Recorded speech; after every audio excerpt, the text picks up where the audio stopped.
Kaya naman palang makuha sa tingin itong si DeAndre Ayton, hindi pala hilot ang kakailanganin nito sa game eh. Kontra kasi dito sa Kings, natalo sila sa blowout loss kung saan mismo si Ayton bumagsak ang numbers sa 13 points, 4 of 7 sa field, may 13 rebounds sa 27 minutes, double-double pa rin naman. Ang problema, walang energy at walang effort yan pagdating sa interior depth nila. Mismong mga fans at broadcaster na ang nakakapansin dyan. Diyan din kasi mismo nag-viral yung stare down nitong si Lebron kay Ayton sa bench. Wala naman lumabas na mga reports sa dahilan kung bakit tinitigan nitong si Lebron itong si Ayton. Pero yan kasi yung remarkable na may mga memes pa nga na lumalabas na tinatawag si Lebron na LeGM, na para kasing si Lebron yung nag-aala general manager at malakas sa roster decision. Katulad nung ginawa niya sa Cleveland na nag-viral din yung tingin niya kay Irving na na-trade din, ganon din kay Kyle Kuzma, Westbrook na halos lahat na-trade after ng tiger look na yan netong si Lebron. Kaya kung magiging mainit palalo yung usapan na yan, malabong hindi tumagal matulad nga raw itong si Ayton sa mga nangyari at napatalsik nitong si Lebron.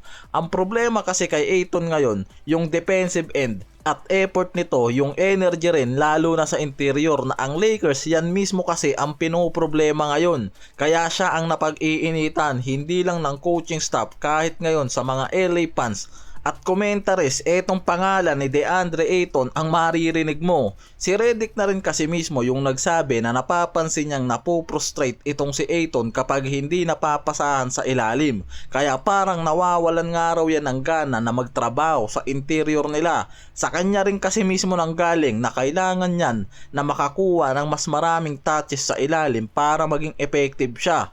Sa early season, nag-a-average pa yan ng 17 points per game. Sa 10 games nila ngayon na dumaan, bumagsak yan mula sa 11.3 points na lang. Kaya nakikita yung inconsistent na numbers niyan sa opensa. Wala naman talagang problema kay Ayton yung opensa at rebounding eh, dahil nakakapagbigay yan ng magandang numbers sa dalawang role na yan. Ang problema kasi, depensa lang at effort ang hinahanap sa kanya dyan ng Lakers. Kaya after ng game nila sa Sacramento Kings, hindi malabong siya talaga yung pag-initan dahil siya yung nakikitang walang energy at effort dyan. Sa nangyaring laban naman nila sa Atlanta Hawks, nanalo sila sa blowout win at mas napansin naman yung effort at hustle nitong si Ayton pagdating sa depensa sa ilalim at paint. Parang dyan mo makikita yung laki ng impluensya nitong si Lebron eh. Talagang natakot yata itong si Ayton na baka mag-GM ulit itong si Lebron sa Lakers.